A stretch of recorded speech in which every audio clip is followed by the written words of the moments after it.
அல்லாஹுவை பயந்து வாழக்கூடிய முத்தகீன்களின் தன்மைகள்.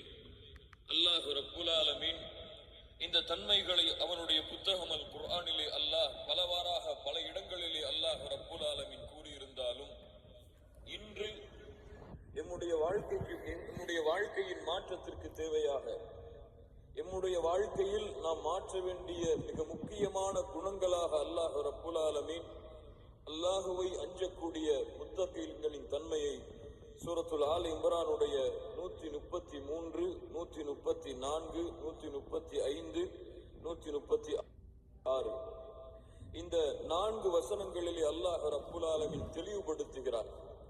கண்ணியத்துக்குரியவர்களை மிக கவனமாக கேளுங்கள். ஏதோ உரைகளை கேட்டோம் சென்றோம் நன்றாக இருந்தது என்ற பழக்கத்தை மாற்றி ஒவ்வொரு தன்மையும் குறிப்பிடப்படும் பொழுது, யா அல்லாஹ் இந்த தன்மை